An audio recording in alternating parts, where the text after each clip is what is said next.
Hello guys. मुझे आज तक ब्लॉग बनाते हुए मतलब बहुत महीने हो गए, इवन 1 साल हो गया। But while starting this blog मुझे दो महीने लग गए ऑलमोस्ट कि मैं इस ब्लॉग को आप सबके सामने बनाऊँ एंड आप सबको ये बात बताऊँ। तो बात कुछ ऐसी है कि पिछले कुछ दिनों से आप लोग खुद भी देख रहे होंगे कि मैं बहुत इरेगुलर रह रही हूँ और स्पेशली जो ब्लॉग्स है वो नहीं आते। So the reason behind that is ये कि जैसे ही मैं वैष्णो देवी ट्रिप से मतलब हम लोग की वैष्णो देवी ट्रिप खत्म हुई 12 जुलाई को, उसके बाद सब कुछ ठीक चल रहा है। मैं रोज़ की तरह कॉलेज गई, ठीक है।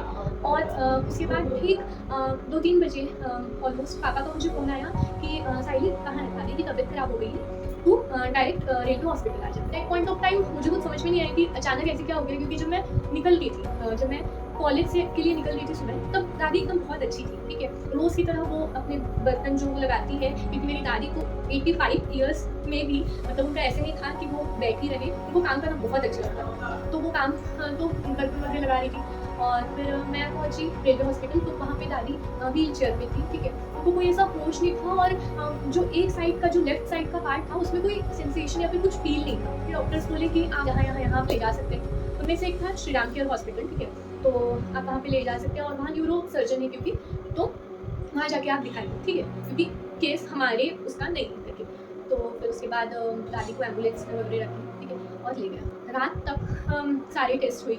घर पे क्या हुआ वो मैं आपसे बताना भूल गई। तो दादी सिंपल सोई हुई थी, ठीक है। दादी की आदत थी कि वो हर दोपहर को जाके आंगन से अपने और दादाजी के कपड़े जो हैं सुखाने के लिए जो डाले थे वो उतार लिया करती थी। दादी ने ऐसा किया और वो आके सोई। फिर उसके बाद ऐसा हुआ कि वो ना उठ नहीं पाई थी। तो पापा डाइनिंग रूम में बैठे थे, दादी ने बुलाया, तो फिर पापा आए। तो दादी ने कहा कि मेरे से मतलब इस साइड का भाग, जो लेफ्ट साइड का भाग, मैं उठ ही नहीं पा रही हूँ इस तरह से।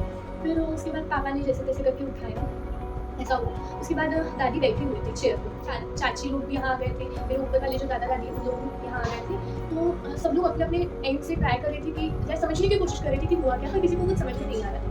और दादी बोल नहीं पा रही थी, बट वो फिर भी ओम नमः शिवाय ऐसे बोलती रही। और कुछ टाइम बाद ऐसा लगने लगा कि हाँ मतलब घर में और देर रखना ठीक नहीं है और जल्दी से जल्दी डॉक्टर को दिखाना ज़रूरी है। तो फिर डॉक्टर के पास लेके गए। सेकेंड डे जब रिपोर्ट आई, तो रिपोर्ट में ये आया कि जो लेफ्ट साइड का पार्ट है, ठीक है, वहाँ पैरालिसिस अटैक आया था, जिस वजह से दादी उठ नहीं पा रही थी। सेकेंडली मतलब दादी की जो ब्रेन है उसमें 75% क्लॉटिंग थी, ठीक है, ब्लड क्लॉटिंग। और थर्ड कि दादी को माइनर हार्ट अटैक, जो पैरालिसिस था वो भी माइनर था। तो जब ये तीनों एक साथ है ना, तो वो एकदम बहुत बड़ी चीज़ हो गई, क्योंकि पर फिर भी किसी ने भी उम्मीद नहीं हुई। ट्रीटमेंट चलती रही रोज़। हम लोग हॉस्पिटल, पापा, चाचा और बड़े पापा, ये लोग रोज़ जाते थे। अपने अपने स्लॉट पे सबने डिसाइड कर लिया था कि हाँ हम इस टाइम पे जाएंगे। बट जैसे जैसे दिन जाते गए, कभी ऐसी उम्मीद डॉक्टर देते थे कि हाँ कुछ रिस्पॉन्स आ रहा है, कुछ ठीक हो जाएगा। बट कुछ डेज ऐसा होता था कि मतलब बहुत बुरी कंडीशन है गाइस। जैसे ही दादी एडमिट हुई, ठीक है, उसके बाद से दादी ने जो आंखें बंद की, ठीक है, उसके बाद दादी ने फिर आंखें नहीं खोली। लास्ट में डॉक्टर ने बोल दिया था कि हाँ अगले 1 आध हफ्ते में कुछ भी हो सकता है, मतलब अब कंडीशन इंप्रूव नहीं हो सकती है और कुछ इस टाइप से। तो मुझे नहीं पता क्यों अंदर से बहुत फील आ रहा था कि 14 को ही कुछ होने वाला है। एंड ऐसे करके पूरे दिन पास होते गए, ठीक है। And on 14 August it means on my birthday, ठीक है, ये न्यूज़ आई कि दादी नहीं है। 3:30-4 बजे हम लोग को ये पता चला। डॉक्टर ने ये भी रिकमेंड किया था कि अगर ब्लड क्लॉटिंग हुई है तो हम एक सर्जरी कर सकते हैं। But the thing is that क्योंकि दादी की एज इतनी ज़्यादा थी, सो ऐसे टाइम पे ये रिस्क लेना वो बिल्कुल भी सही नहीं था। अबाउट दादाजी, सो स्टार्टिंग में हमने दादाजी को नहीं बताया था जो एक्चुअल कंडीशन थी, मतलब ये तीनों अटैक जो आए थे एक साथ, क्योंकि ऑब्वियसली वो खुद 95 थी, ठीक है। सो जैसे जैसे दिन जाते गए, ठीक है, 10 दिन गए, तो दादाजी को भी ये समझ आने लगा, मतलब ठीक है उनको सुनाई नहीं देता है, ठीक है, बट उनको भी ये समझ में आने लगा कि हाँ कुछ तो सीरियस है। लेकिन 7 to 8 डेज जब कुछ भी रिस्पॉन्स नहीं आ रहा था, फिर दादाजी को जब से बताया, तो जब उनको बताया तो उनकी आवाज़ थोड़ी लड़खड़ा गई थी। फिर भी वो दूसरों को हिम्मत दे रही थी और वो लास्ट टाइम तक दूसरों को हिम्मत दे रही थी। फ्रॉम द 19 जुलाई टू 14 अगस्त, ठीक है, दादी आईसीयू में थी। तो हर साल मेरे बर्थडे के दिन मेरी दादी सबसे पहले मेरी आरती उतारा करती थी। इवन जब मैं पैदा हुई थी, ठीक है, तो उस टाइम भी मेरी दादी ही थी जिन्होंने मुझे अपनी गोदी में सबसे पहले लिया था।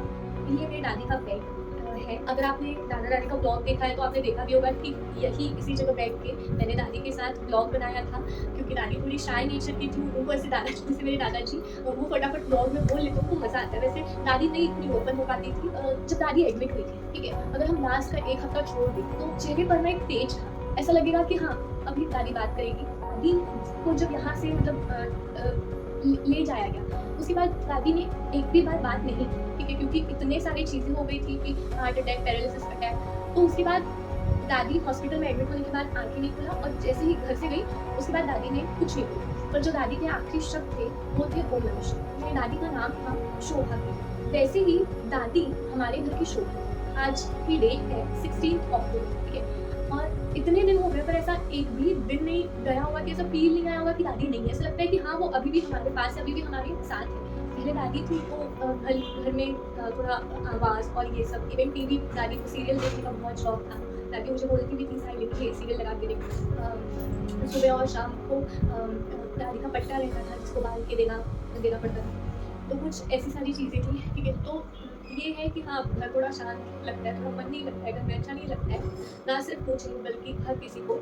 और सब कुछ बहुत अचानक हुआ। मतलब एक बात के लिए अगर पता रहता कि हाँ तबीयत खराब या फिर ऐसा कुछ तो ठीक था, पर ये था कि 25 दिनों में हम धीरे धीरे प्रिपेयर होते गए कि हाँ कंडीशन बहुत ज़्यादा ही खराब है। कुछ ऐसे हर चीज़ को मैं बहुत दिन से सोच रही थी, बहुत दिन से ट्राई कर रही थी कि मैं ये वीडियो बनाऊँ, क्योंकि अब आप लोग ये भी सोच रहे होंगे कि ऐसी सारी बातें ब्लॉग में क्यों बोल रही है, क्योंकि अब आप भी मेरी एक फैमिली, मेरी जो सब्सक्राइबर है वो भी अब मेरी एक फैमिली बन गई है। और जब मैं आपको हर खुशी के मौके में आपको शामिल करती हूँ, आपको हर चीज़ दिखाती हूँ, so it is my responsibility कि जो दुख की चीज़ें हो या फिर जो ऐसी चीज़ें हो वो भी मैं आप सबके साथ शेयर करूँ। सेकेंडली कि आपने भी दादी को ब्लॉग्स में देखा है, ठीक है, so I want to tell this thing कि ऐसा हुआ ताकि बस दैट इज़ द रीज़न, क्योंकि मैं आप सबको भी एक फैमिली समझती हूँ और मुझे ऐसा ज़रूरी लगा कि हाँ, अब आप ही मेरे फैमिली के हर किसी मेंबर को जानते हो, तो ये बात भी बताना मेरे लिए इतना इम्पॉर्टेंट है। तो कुछ ऐसे हुआ। और मेरे दादाजी ने पोएम भी लिखी थी, हालांकि अभी तक उन्होंने 2-3 पोएम लिखी वाली थी, बट जो एक पोएम है वो मैं आपको ज़रूर सुनाती हूँ। वो ये है कि जिसके साथ जिंदगी के 65 वर्ष बिताए उसे कैसे भुलाया जा सकता है। सभी लोग उसे आई कहते थे। वह आई चली गई, पंच तत्व में विलीन हो गई। भेदी परिवार में ज्येष्ठ श्रेष्ठ थी आई, वह पंच तत्व में विलीन हो गई। सभी उसकी सलाह लेते और मानते। वह आई चली गई, पंच तत्व में विलीन हो गई। अभी अभी नया कमरा बना था हम दोनों के लिए, किंतु उसमें ज्यादा दिन नहीं रह पाई। वह आई चली गई, पंच तत्व में विलीन हो गई। अकस्मात अटैक आने पर हॉस्पिटल गई। दवा दुआ काम नहीं आई, वहां से लौट नहीं पाई आई, पंच तत्व में विलीन हो गई आई। आंखें बंद, कान बंद और मौन जैसे ध्यान में चली गई आई, पंच तत्व में विलीन हो गई आई। सभी आप्तजन उसे देखकर चले गए, परंतु वह उन्हें देख न पाई आई, पंच तत्व में विलीन हो गई आई। घर में रोज 20-25 मिनट ध्यान करती थी। जब घर आई निष्प्राण देह लेकर आई, पंच तत्व में विलीन हो गई आई। ऐसा लगा कि जैसे 25 दिन तप करके आई, पंच तत्व में विलीन हो गई आई। नियति को किसने रोका है, विधि विधान कौन जानता है। मुझे ऐसा लगा कि वह पहले ही जान गई आई, पंच तत्व में विलीन हो गई आई। विधाता ने भरे पूरे परिवार से उठा लिया आई को, ताकि अपनी जवाबदारी समझे सब। आज हम उसे नम्र भावपूर्ण श्रद्धांजलि अर्पित करते हैं और कामना करते हैं कि आई की परलोक यात्रा सुगम सफल हो। परमात्मा आई को शांति दे। ओम शांति। जय जय श्री राम।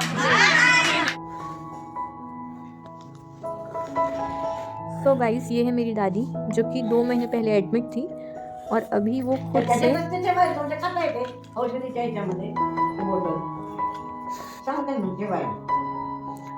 खुद से अपनी सुपारी बनाई है दादाजी के लिए भी और खुद के लिए भी।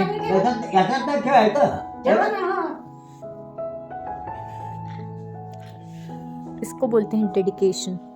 इस रूम में आके आपको 1 महीना हो गया, तो आपको कैसे लग रहा है? अच्छा लग रहा है, वहाँ इतना दूर नहीं जाना पड़ता है। हाँ। यहीं के यहीं सब नजदीक है। हाँ। पहले मैं ना बोलती थी सिर्फ अच्छा लग रहा है, तेरे बाबा को धन्यवाद इसलिए। एक चीज़ मैं और आप लोगों से शेयर करना चाहूँगी, वो ये कि मैं हमेशा आपको दादाजी के बारे में बताती हूँ, दिखाती हूँ और हर चीज़ करती हूँ। पर दादी हमारी ऐसी थी कि मतलब स्टार्टिंग से जो हर चीज़ मतलब पापा आज जिस इसमें पापा है रिटायरमेंट या फिर पढ़ाई जो कुछ भी पापा चाचा बड़े पापा उन लोग की परवरिश, क्योंकि क्या था कि मेरे जो दादाजी हैं वो गार्ड थे रेलवे, ठीक है। तो उनका मतलब जो पूरा टाइम जो था वो पूरी सर्विस को डेडिकेटेड था, ठीक है। उनका ऐसा घर में रहना और ये सारा थोड़ा कम, तो घर का जो पूरा बच्चों का जो पूरा ये हर चीज़ था वो दादी ने संभाला, दादी ने हर चीज़ किया, ठीक है। मतलब मैं ये नहीं कह रही कि दादाजी ने कुछ नहीं किया, ऐसा नहीं है, ठीक है। बट जो एक इनिशियल लेवल पे जो एक वी कैन से परवरिश या फिर जिस तरीके से बच्चों को मोल्ड करते हैं, ठीक है, वो सब दादी ने किया। तो मैं कभी, मुझे नहीं पता क्यों मैंने दादी के बारे में नहीं बताया या फिर कभी ऐसा मौका भी नहीं पड़ा। पर दादी जो थी वो शुरू से लेके आज तक मतलब जो अपनी लाइफ जी वो बहुत ही मतलब इन अ सिस्टमेटिक वे, ठीक है। ऐसा भी नहीं था कभी भी उनका सुबह 4 बजे दादी उठ जाती थी, उनका हर चीज़ मतलब 85 की एज थी पर वो खुद कपड़े लाती थी, ठीक है, फोल्ड करती थी, जो किचन का थोड़ा बहुत देख लेती थी, ठीक है। मतलब उनको ऐसा बैठना आराम करना ये सब बिल्कुल नहीं अच्छा लगता था, इवन हर चीज़ को बहुत अच्छे से मैनेज करना। तो कुछ ऐसा है, but the thing is that कि अभी भी हम लोग को ऐसा नहीं लगता कि दादी हमारे बीच नहीं है। बस मेरे साथ एक चीज़ होती है कि जैसे दादी की फ़ोटो लगी है घर पे, है ना, तो उस फोटो की तरफ ना मैं डायरेक्टली ऐसे आई कांटेक्ट करके मैं देख नहीं पाती हूँ, ठीक है। नहीं पता कि वो इवन जब दादी को घर पे भी लाए थे, एक भी बार मेरे से ऐसी हिम्मत नहीं हुई कि मैं पास जाके देखूँ या फिर एकदम ध्यान से देखूँ, ठीक है। मेरे से ये हो ही नहीं पा रहा था। तो बस इतना ही मुझे लगा कि ये सारी चीज़ें और ये सारी मतलब इस बारे में बताना कि दादी अब हमारे बीच में नहीं रही, ये बताना इम्पोर्टेंट है। इसीलिए मैंने बहुत हिम्मत करके इस वीडियो को बनाया। हालांकि 14 अगस्त को ये हुआ, मैं ऑल्सो मेरी ये हिम्मत नहीं हो पा रही थी कि मैं ये सारा चीज़ ब्लॉग में बोलूँ। मुझे बहुत टफ जा रहा था कि मैं किस तरीके से बोलूँ, क्या बोलूँ। सो कुछ ऐसा।